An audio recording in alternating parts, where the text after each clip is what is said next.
Hi and hello guys, welcome to failure channel. So இது வந்து புதுசாக ஆரம்பிச்சிருக்க சேனல்.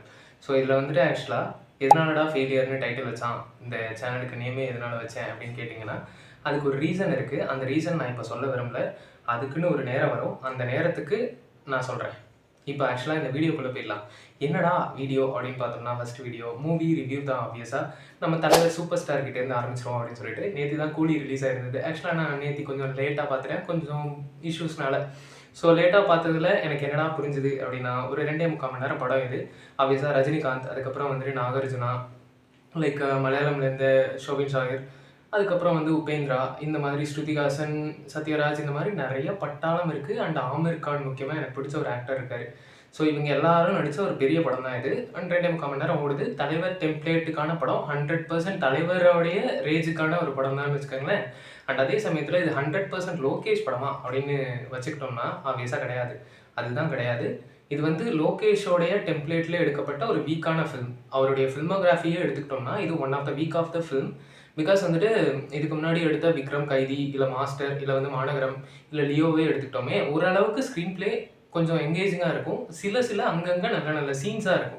ஸோ படமே கொஞ்சம் செகண்ட் ஹாஃபில் தான் விஜய் படங்கள் 2 படம் எடுத்தார் இல்லையா? ஸோ அது 2த்துல லேக் ஆனாலுமே கொஞ்சம் நல்லாயிருக்கும். இதில் எப்படி ஆப்வியஸாக ஒர்க் ஆயிருந்தது அப்படின்னு கேட்டோம்னா, நிறைய சீன்ஸ் ஒர்க் ஆகலை, சில சீன்ஸ் ஒர்க் ஆயிருந்தது. அதுதான் இந்த படத்துடைய ப்ளஸ் பாயிண்ட்டும் மைனஸ் பாயிண்ட்டும் கூட.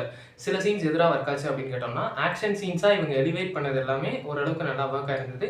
நாகார்ஜுனாவுக்கு ஒரு ஃபைட் சீன் மாதிரி ஒன்று வச்சுருப்பாங்க, சுத்தியில் வச்சு அடிச்சுட்டு இருப்பாரு. ஸோ அது வந்து ஒரு மாதிரி நல்ல சீனு. அண்ட் அதுக்கப்புறம் லைக் ரஜினிகாந்த்க்கு ஆப்வியஸாக சொல்லணும்னா, செகண்ட் ஹாஃபில் ஒரு பெரிய ஒரு கேமியோ கூட சேர்ந்து ஒரு ஃபைட் சீன் ஒன்று வரும். அந்த கேமியோ வந்து எனக்கு பிடிச்சிருந்தது ஆப்வியஸாக. லைக் அது நீ படம் பார்த்தே தெரிஞ்சுக்கோங்களேன். அந்த கேமியோ வந்து ஆப்வியஸாக எனக்கு நல்லா ஒர்க் ஆயிருந்ததும் கூட. அந்த ஃபைட் சீன் ஒரு மாதிரி நல்லா இருந்தது. அண்ட் அதுக்கப்புறம் லைக் சில அந்த கேரக்டர் ஆர்க்குன்றது ஆப்வியஸாக சொல்லணும்னா, இந்த வில்லனா இவர் சோபின் சாயின் ப்ளே பண்ணியிருப்பாரு. அவருடைய அந்த கேரக்டராக இருக்குது நல்லா இருக்குல்ல, கொஞ்சம் ஏதோ டிஃப்ரெண்ட்டாக ட்ரை பண்ணியிருக்காங்க அப்படின்ற மாதிரி இருந்தது. அண்ட் அதுக்கப்புறம் ஆப்வியஸாக சொன்னோன்னா, நாகார்ஜுனா அவ்வளோக்கு பெருசாக ஒர்க் ஆகலை. ஆனால் ஒரு மாதிரி என்ன சொல்கிறது, க்ளீனாக, ஒரு நீட்டாக, ஒரு பெரிய டான் அப்படின்ற லுக்கில் இருப்பார். அது கொஞ்சம் நல்லா இருந்தது. அண்ட் அதுக்கப்புறம் கடைசியாக வர ஆமீர் கான், அவருடைய அந்த ஒரு கெட்டப்புன்றது ஒரு மாதிரி நல்லா சின்ன பையன் மாதிரி இருக்காரு. ஆனால் வந்து பார்க்கறதுக்கு ஒரு மாதிரி வில்லனிசமாக ஒன்று பண்ணுறாரு. காமெடியாகவும் சில சீன்ஸில் அந்த வர ஒரு சீனுமே காமெடியாகவும் புல் ஆஃப் பண்ண ட்ரை பண்ணுறாரு அப்படின்ற மாதிரி இருக்கும். பிகாஸ் வந்து ஒரு கேரக்டர் கிட்ட இன்னொரு ஆமீர் கான் கேரக்டர் வந்து பீடி கொடுங்க அப்படின்ற மாதிரி கேட்கும். அது ஒரு மாதிரி காமெடியாக போர்ட்ரே பண்ணியிருந்தாங்க. அதெல்லாம் நல்லா இருந்தது. அண்டு தலைவருக்கான அந்த ஒரு காமிக் லெவல்ன்றது சில இடத்துல சீரியஸான சீனும் கூட நல்லா காமிக்கலாக ட்ரை பண்ணியிருப்பாப்புல. ஆக்ஷன் சீன்ஸ்லேயே ஃபர்ஸ்ட் ஹாஃபில் ஒரு சீன் வரும், அதுக்கப்புறம் மேன்ஷனில் ஒரு சீன் வரும். ஸோ அதை காமிக்கலாகவும் புல் ஆஃப் பண்ணியிருப்பாரு, அதே சமயத்தில் ஆக்ஷனாகவும் பீக் பண்ணியிருப்பாரு. ஸோ அது நல்லா இருந்தது.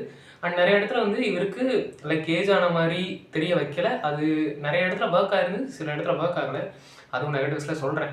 ஸோ இப்போ வந்து பாசிட்டிவாக அதை சொன்னோம்னா, டான்ஸ் ஆடும்போது பெருசாக அவர் எஃபர்ட்லெஸ்ஸாக டான்ஸ் ஆடுறாரு அப்படின்ற மாதிரி இதில் நல்லாவே ஒர்க் ஆயிருந்தது. பிகாஸ் ஃபர்ஸ்ட்டில் வர அந்த சிக்கு வைப் சாங்கு என்னதான் அவருக்கு ஏஜாக இருந்தாலும் ஒரு மாதிரி நல்லா பண்ணுறாருலப்பா, நல்லா இருக்குல்லப்பா அப்படின்ற மாதிரி இருந்தது.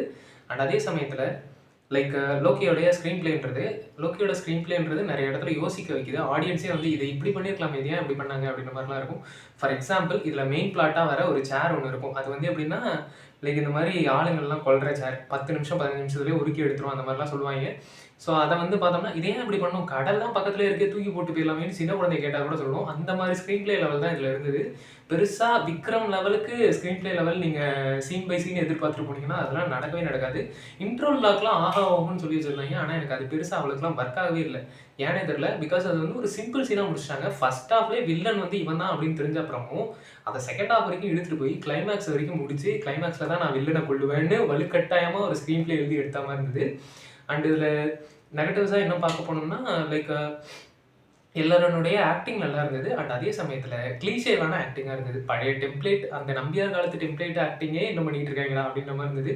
நாகார்ஜுனாலாம் அவ்வளோ ஒரு நல்ல ஒரு பொட்டன்ஷியல் இருக்கிற ஆக்டர்ஸ் அப்படின்ற போது இன்னும் சூப்பராக ஏதாவது எலிவேட் பண்ணி செம்மையாக எடுத்துருக்கலாம். அதை வந்து மிஸ் பண்ணி கோட்டை விட்டாங்க. அதுக்கப்புறம் வந்துட்டு ஷாபின் சாகர் ஓரளவுக்கு நல்லா பண்ணியிருந்தாரு. அண்டு ஸ்ருதிஹாசனும் ஓரளவுக்கு நல்லா பண்ணியிருந்தாங்க. ஆனால் அந்த கேரக்டர் இம்பார்ட்டன்ட்லாம் கிடையாது. ஸோ அதுக்கு ஏதாவது ஒரு கேரக்டர் வச்சுருக்கலாம். சத்யராஜ் கேரக்டர் அவருமே வந்து இம்பார்ட்டன்ட் கிடையாது ஒரு பாயிண்ட்ல அப்படின்னு மாதிரி விடுறாரு. ஸோ இந்த மாதிரி ஒவ்வொரு கேரக்டருமே நிற்கல, ஒரு சீனுமே நிற்கல. சில சீன்ஸாக பார்க்கும்போது நல்லா இருக்குது, ஆனால் அந்த சீன் அடுத்த சீன் போகும்போது முடிஞ்சு போயிடுது. அந்த மாதிரி தான் இருந்தது. அண்ட் நான் ஒரு மீமும் பார்த்தேன் இது ரிலேட்டடாக.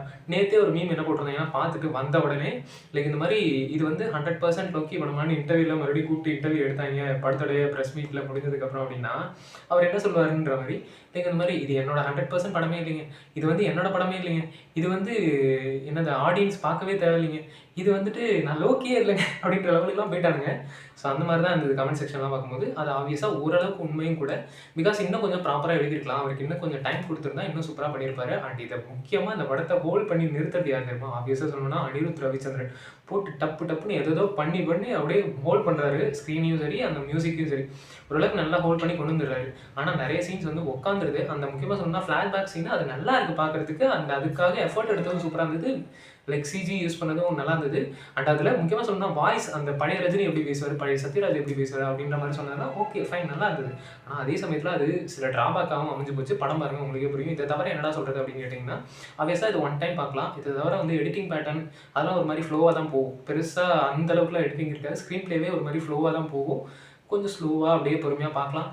அண்ட் இது ரொம்ப பிலோ ஆவரேஜாக அப்படிலாம் கேட்டால் இல்லை, ஒரு ஆவரேஜான ஒரு மீட்டரில் இருக்க படம். ஒன் டைம் கண்டிப்பாக ட்ரை பண்ணி பாருங்கள். உங்களுக்குமே மேபி ஒர்க் ஆகிறதுக்கு வாய்ப்பு இருக்குது. கமர்ஷியல் ஆடியன்ஸுக்கு கண்டிப்பாக ஒர்க் ஆகலாம், ரஜினி ஃபேன்ஸுக்கு நல்லாவே ஒர்க் ஆகலாம். அண்ட் சம்டைம்ஸ் இந்த ரஜினியோட கேரக்டர் கொஞ்சம் வீக் டவுன் ஆகுது. ஏன்னா நிறைய இடத்துல ரஜினியோட கேரக்டர் ஏதாவது ஒன்று பண்ணலாம் அப்படின்ற மாதிரி ஆடியன்ஸ்க்கே தோணும். ஆனால் அதை வந்து அப்படியே டவுன் பண்ணி விட்ருவாங்க. சில இடத்துலலாம் வந்துட்டு ஐயோ ரஜினி ஏதாவது பண்ணியா, ஏதாவது ஒன்று லாஜிக் இல்லாமல் கூட வையா. ஏன்னா இந்த படமே நிறைய இடத்துல லாஜிக் இருக்காது. ஸோ அப்படின்றப்போ லாஜிக் இல்லாமல் கூட வையா ரஜினி வந்து இங்கேயும் இருந்து ஒரு 10 பேர் அடிக்கிறார், இங்கேருந்து ஏதாவது ஒன்று பண்ணுறாரு அப்படின்ற மாதிரி இப்போலாம் எதுவுமே இருக்காது. அப்படியே ஒரு மாதிரி ஃப்ளாட்டாக போய் அப்படியே ஃப்ளாட்டாக முடிச்சு விட்டாங்க. அதுதான் ஒரு மிட் ரேஞ்ச் படம் தான். ஒரு முறை ட்ரை பண்ணி பாருங்க. அவ்வளோதான் சொல்லிக்கிறேன். இந்த வீடியோ பிடிச்சிருந்தா முடிஞ்ச லைக், கமெண்ட், ஷேர், சப்ஸ்கிரைப் இதெல்லாம் பண்ணிவிடுங்க. அண்ட் உங்களுடைய ஃப்ரெண்ட்ஸ்க்கு இந்த மாதிரி ரிவ்யூஸ் வரணும், உங்களுக்கு வரணும் அப்படின்னா ஷேரும் பண்ணிக்கோங்க, சப்ஸ்கிரைபும் பண்ணிக்கோங்க. வரேன், பை, லவ் யூ.